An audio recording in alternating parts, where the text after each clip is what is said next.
माँ जी, आपको कई महीनों से धुंधला दिखता है, सिर दर्द रहता है। आप हर बार कहती हैं कि बाद में दिखा लेंगे। मैंने सोचा अब देर नहीं करनी चाहिए, इसलिए अपॉइंटमेंट ले लिया। ये सुनते ही शांति देवी की आंखों से आंसू बहने लगे। दोपहर के 4 बज रहे थे।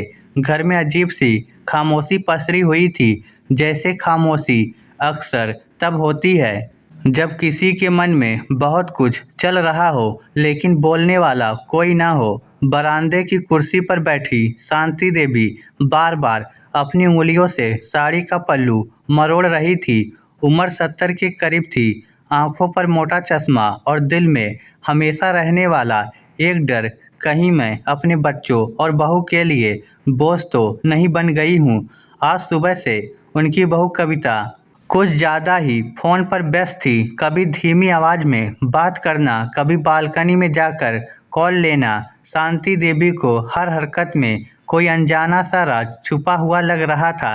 मन बार बार वही सोच दोहरा रहा था कि आजकल के बच्चे बुजुर्गों को अपने रास्ते की रुकावट समझने लगते हैं। शाम को जब कविता ने बड़े ही सामान्य स्वर में कहा कि माँ जी, कल सुबह मुझे आपके साथ बाहर जाना है, तो शांति देवी का दिल जोर से धड़क उठा। उन्होंने ऊपर से तो सामान्य सा सवाल किया, कहाँ जाना है, लेकिन अंदर कहीं कुछ टूट सा गया था। कविता ने बस इतना कहा, थोड़ी देर के लिए, और बात वहीं ख़त्म कर दी। यही अधूरी बात शांति देवी के मन में तूफान बनकर घूमने लगी। उन्हें अपनी पड़ोसन की कहानी याद आ गई, जिसे बच्चे इलाज के बहाने ले गए थे और फिर कभी वापस नहीं लाए। रात भर वे सो नहीं पाई। कभी भगवान से प्रार्थना करती, कभी तकिए में मुंह छुपाकर रो लेती। अगर मैं सच में बोझ हूँ तो खुलकर कह दे, ऐसे डर में तो मत रखो। सुबह होते ही कविता ने बहुत प्यार से उन्हें उठाया, उनकी पसंद की साड़ी निकाल दी और खुद उनके बाल ठीक करने लगी। शांति देवी का मन और भी घबरा गया। रास्ते भर गाड़ी में सन्नाटा था।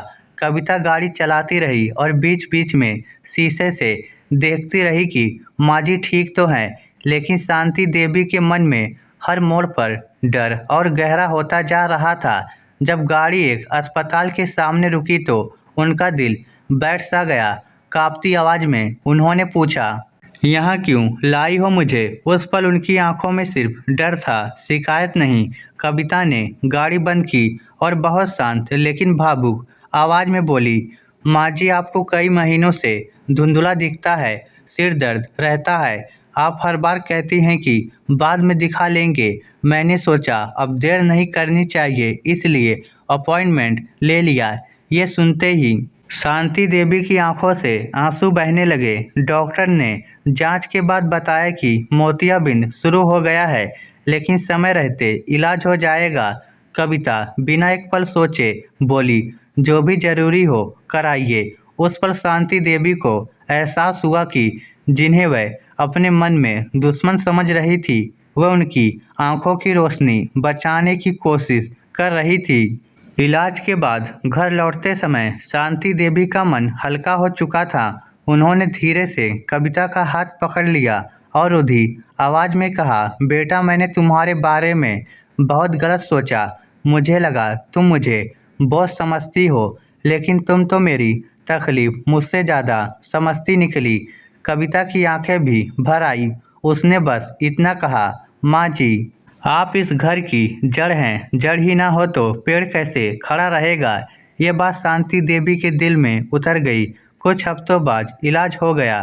शांति देवी अब न सिर्फ साफ देख पाती थी, बल्कि रिश्तों को भी नए नज़रिए से देखने लगी थी। घर में उनका स्वभाव पहले से ज़्यादा शांत हो गया था। वह हर किसी से कहती, बहू हो तो कविता जैसी, जो शोर नहीं मचाती लेकिन खामोशी से अपने फर्ज निभा जाती है। कविता दूर से ये सुनती और मन ही मन मुस्कुरा देती। घर में अब डर नहीं था, सिर्फ भरोसा था और एक ऐसा सास बहू का रिश्ता जो गलतफहमियों की दीवार तोड़कर अपनेपन तक पहुंच चुका था। इस स्टोरी को लेकर आपकी क्या राय है? नीचे कमेंट करके हमें ज़रूर बताइएगा। धन्यवाद।